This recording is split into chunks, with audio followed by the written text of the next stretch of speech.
ነበር ሽባ አድርገው ተበገነ የገባው ሽባ አድርገው እግሩንም እጁንም ሽባ አድርገው ተብዬ ባዶቹን ስረደው ተብዬ ነው የተላኩት። ለምን አምሮውን ሰውረው ተብዬ ነው። ለምንድን ነው እንደዛ የተባልከው? አፋታው ልጆቹን በትን ተብዬ ነው የተላኩት። ምኑን ያስከው? ሽንጡን ግራ ጎኑን ሽንጡን እግሩን ይሄን ሽባ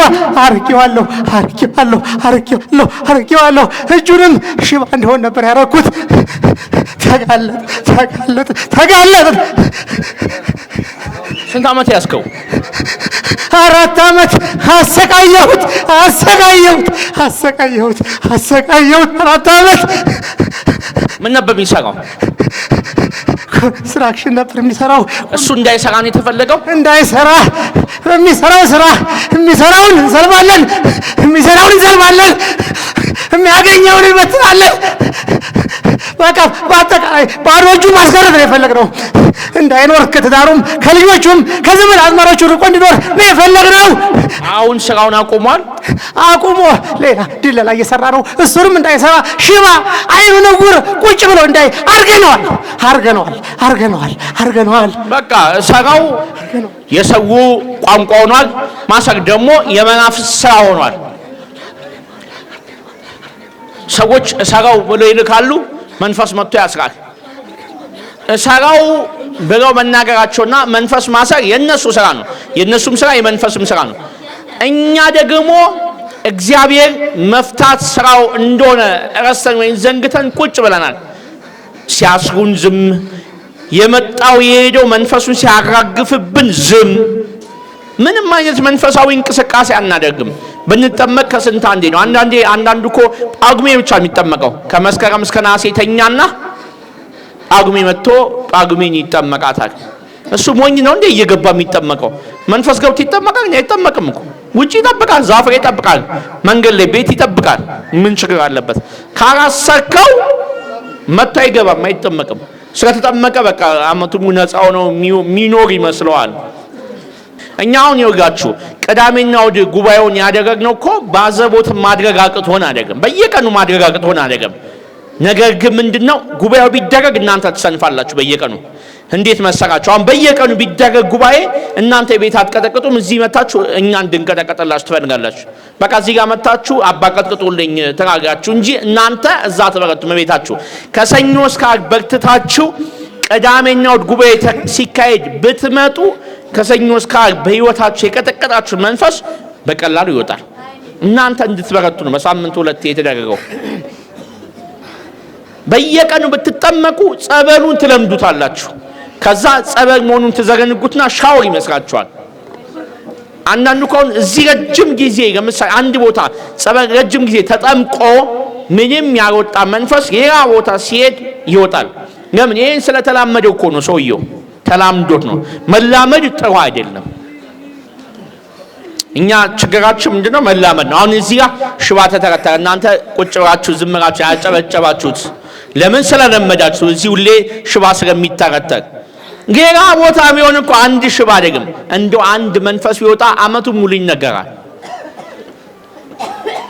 አያሽ መላመድ መጥፎ ነው። ሰው ተፈቶ ቁጭ ብሎ እንዴት ይጨበጨባል? ሰው ነው የተፈታው እኮ አንድ ዝም ብሎ ውሻ አይደለም የተፈታው። ሰው ሽባ የነበረ ሰው ነው ሄዳ ነው። አያችሁ መልመድ መጥፎ ነው። ስለዚህ እንዳትላመዱ። ጉባኤው እንደዚህ የሆነ ቅዳሜና እሑድ የሆነ በፕሮግራም የምንሄደው እንጂ እግዚአብሔር ሁሌም ይፈውሳል፣ ሁሌም ያድናል፣ እግዚአብሔር ሁሌም ይፈታል። የእግዚአብሔር ስራው መፍታት ነው። ያጋንን ስራው ማሰር ነው። መተት ማሰር፣ ዛር ቡዳ ነጥላ አስሮ ባሪያ ነው የሚያደርገው። እግዚአብሔር ግን ፈቶ ንጉስ ነው የሚያደርገው። እግዚአብሔር የተመሰገነ ይሁን። እግዚአብሔር ይፍታችሁ፣ ከመተት ይፍታችሁ፣ ከቡዳ ይፍታችሁ፣ ከዓይነ ጥላ ይፍታችሁ፣ ከዛር ይፍታችሁ፣ ከባርነት ነፃ ያወጣችሁ። እግዚአብሔር ንጉስ ያደርጋችሁ። እላችሁ ላይ እንደ ፈርዖን ተቀምጦ እናንተ ባሪያ ያደረገ የፈርዖን መንፈስ እግዚአብሔር አምላክ ይደምስስላችሁ። እግዚአብሔር አምላክ ከባርነት አውጥቶ ንጉስ ያደርጋችሁ። አመስግኑ እግዚአብሔርን። እግዚአብሔር ይባርካችሁ። እግዚአብሔር ይቀድሳችሁ። እግዚአብሔር ንጉሥ ያደርጋችሁ። እግዚአብሔር ጅራት ሳይሆን ራስ ያደርጋችሁ። ጠላታችሁን ይደምስስላችሁ። አመስግኑ። ተንበርከክ። ያውን እየጀመረው ነው። ሽባነቱ እየጀመረው ነው። የዚህ ደግሞ የሚከፋው ምንድነው? ፓራላይዝድ ለማድረግ ነው ሐሳቡ። የሆነ አካሉን ብቻ ሳይሆን መያዝ የፈለገው ሙሉ ሰውነቱ ነው። እግሩንም እጁን ነው መያዝ የፈለገው መንፈሱ። አሁን እየጀመረው ነው። ገና ጅማሬ ነው። ቢቆየ ሰው ከዚህ በኋላ ቢቆይ ፓራላይዝድ ሆኖ ነበር የሚመጣው። በጊዜ መምጣቱ ጠቅሞታል። አሁን ሳይረፍድብን እንምጣ። ሳይረፍድብን አንዳንዱ ካንሰር የመጨረሻው ደረጃ ደርሶ አራተኛው ስቴጅ ሲደርስ ከሆስፒታል በቃ ውሰዱኝ እንዴ በሞት ጸበል ግሞት ብሎም ይመጣል። በቃ እዚህ መጥቶ በቃ ይኸው ግሞት ነው ድረሱልኝ ይላል። ገና ሳይጀምረው ካንሰሩ ገና አንደኛ ደረጃ እያለ ቢመጣ እኮ ይድን ነበረ። ካለቀ በኋላ በቃ እስኪ እንደው ሙከራ እኮ ነው። ሙከራ ነው። አምኖበት አይደለም ያመነው መጀመሪያ እዛ ሕክምና ነው። እንደዚህ አታድክሙን እኛንም። ካንሰር እኮ ወዲያውኑ ካንሰር አይባል ይችላል አደጋ። ካንሰር ገና ደረጃ አለው። ከካንሰር በፊት መጀመሪያ ባክቴሪያ ይሆናል። ባክቴሪያ ከዛ ኢንፌክሽን፣ ከኢንፌክሽን በኋላ እያደገ ነው ወደ ካንሰር የሚለወጠው። በዛች ጊዜ ብንመጣ እኮ እግዚአብሔር አድነን። በጊዜ ብንመጣ፣ በማለዳ ብንመጣ እግዚአብሔር አድነን ነበር። ከጨረሰን በኋላ አንምጣ። ሳይጨርሰን እግዚአብሔርን ፈልገው። ሳይጨርሰን ሳይጀምረንም ደግሞ እግዚአብሔርን ብንይዘው መልካም ይሆናል። እግዚአብሔር የተመሰገነ ይሁን። ሙከራ አይደለም እግዚአብሔር፣ ሙከራ አይደለም።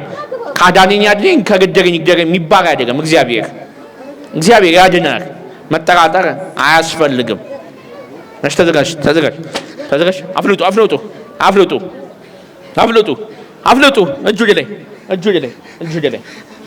እጁ ላይ እሺ። በቅድስት ሥላሴ ስም በጌታችን በኢየሱስ ክርስቶስ ሁላችንም መተት፣ ቡዳ፣ አይነ ጥላ፣ ዛር ሕይወቱን ለቀን ጤናውን ለቀን ዘመኑን ለቀን ወደ ሲኦል እንገባለን። በኢየሱስ ክርስቶስ ይህንን ሰው ከዛሬ ጀምሮ ለቀነዋል።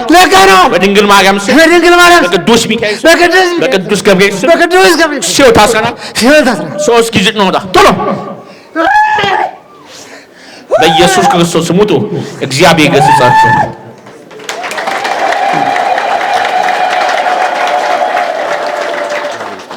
ሰላም እንዴት ነህ? አይዞህ።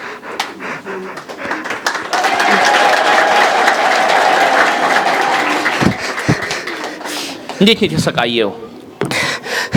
ተሰቃየሁ አባ፣ ተሰቃየሁ። ስንት ዓመት ሙሉ ተሰቃየሁ አባ። አንድ ጓደኛዬ ነው እዚህ ይዞኝ የመጣው ከሳሪስ በላይ የሚባል ጓደኛዬ ነው። አንተ የት ነው የምትኖረው? ሳሪስ ነው የምኖረው። እየኖርኩ ግን ይሄንን አላውቅም። እዚሁ ሳሪስ ሆነ? ሳሪስ ሁኜ አላውቅም። ይሄንን በላይ የሚባል ጓደኛዬ ነው ያመጣኝ እዚህ። አባ እድሜና ጤና ይስጥዎት። ጓደኛዬም እድሜና ጤና ይስጥልኝ። አገልጋዮችን በሙሉ ይባረኩልን። እግዚአብሔር ይመስገን። አመስገን እፈልጋለሁ። ጓደኛው የት አለ? ጓደኛው እንጨፍር፣ እንጠጣ፣ እንደፈለግን ኑን የሚላል ጓደኛው የሚያሰራል። ግን ይኸው ጓደኛ ለወዳጅ ለወንድም መፈታት ምክንያት መሆን ትልቅ ነገር ነው። ይሄ ውለታ ማለት ይሄ ነው። ስጦታ ማለት ይሄ ነው። አያሽ ትልቅ ነገር ሰጠው። ከጭንቀቱ ተገላገለ። ይሄ ሰው እዚህ ሆኖ እኮ ይሄን ጉባኤ አቁም። ያሳዝናል። እንዲህ ነው የተጨነቁ የታሙትን ይዛችሁ ጉባኤ የምንላችሁ ለዚህ ነው። ለሰው መዳን ምክንያቱ ነው። መቁጠሪያ ስጡ። ከዚህ ወስዳችሁ የታመመ ቤት የተኛ ዕጣኑን ስጡ፣ ይታጠን። ቅባ ቅዱሱን ስጡ፣ ይቀባ። እናንተ የመዳን ምክንያት ሁኑት። ስለ እናንተ እግዚአብሔር እንዲያመሰግን አድርጉ። ለሰው ለቅሶ፣ ለሰው ሐዘን ሳይሆን ለሰው ደስታ፣ ለሰው እረፍት መሆን ትልቅ የሆነ ክርስትና ህይወት ነው። እግዚአብሔርም ይባርካል። ባለቤት መታለች። እቺ ተዛጋለች። መታገች ነይ እስኪ። እግዚአብሔር ይባርክሽ። እንኳን ደስ አለሽ። እንኳን አብሮ ደስ አለን። ልጃችሁን ይባርክላችሁ። በጣም ደስ ብሎኛል። እውነት ምን ተሰማሽ? በጣም ትልቅ ደስታ ነው። እግዚአብሔር እንዴት ነው የተሰቃየው? በተዳራችሁ በሱስ ጤና ምንድን ነው ያለው ችግር የነበረው? ጤና በቃ ያው ጎኔን ይላል። ጎኔን ብዙ ጊዜ ጎኔ ተቃጠለ አላስተኛለኝ ይላል። አያስተኛውም፣ አያስቀምጥም። ብዙ ሰዓት እንደ ወንበር ላይም ቁጭ አይልም፣ አይመቸውም፣ ይቁነጠነጣል። በቃ በትዳራችንም ብዙ ነገር ነው። ሰላም የለም። ሰላም የለም። አንዳንዴ ያው እንትን እንላለን። ልጅም ከዚህ በፊት ጠፍቶናል፣ ቀብረናል። ብዙ ውጣ ውረድ አለ። እኔም በዚህ ብዙ ነገር በልጅ ሰርጀሪም ተሰርቻለሁ። ከሞት ነው የተረፍኩት። ብዙ አሳልፈናል እና እግዚአብሔር ይመስገን። እሺ ወንድማችን ማን ነው ስምህ? በላይ ጓደኛን አምጥተው እዚህ በመዳን ምን ተሰማህ? እኔ በነገራችን ላይ እኔ ያው እኔም አባ ያውቃሉ ብዙ ችግር አለ። ያው እሱ እግዚአብሔር ያው ጊዜና ሰዓት ይኖረዋል እና አጋጣሚ ደወለልኝ። እኔ ራሴ ነኝ አስታውሼ እንትኑ እኔ ሊሄድ ነው ተነስ አልኩት። ከዛም በኋላ አርፍዶ መጣ። እኔ ይሄን ሁሉ ነገር አልጠበቅኩም ነበር እንደዚህ አይነት ነገርና በጣም ደስተኛ ነኝ። ደስ ብሎኛል። እኔ እንደዳንኩ ነው የምቆጥረው። ምክንያቱም በእኔ ምክንያት እንትን ስላለ ማለት ነው። እኔ ድኛለሁ ማለት እችላለሁ እና እግዚአብሔር የተመሰገነ ይሁን። ምን ተሰማ ዛሬ በመዳን? በጣም ከምንም በላይ ደስታ። እግዚአብሔር እድሜና ጤና ክብር ይስጥልን፣ ጉባኤያችን ሰፊ ያድርግልን፣ አባታችን በእድሜ ቤትና ይጠብቅልን። ከዚህ በኋላ ደግሞ ጸሎቱን ያድርግ፣ ስግደቱን እሺ፣ መቁጠሪያውን ይጠቀም። እሺ፣ እግዚአብሔር ይባርካችሁ፣ እግዚአብሔር ይጠብቃችሁ፣ እግዚአብሔር ከእናንተ ጋር ይሁን። በሰላም ወደ ቤታችሁ ሂዱ። ስላሴ ይጠብቃችሁ። እሺ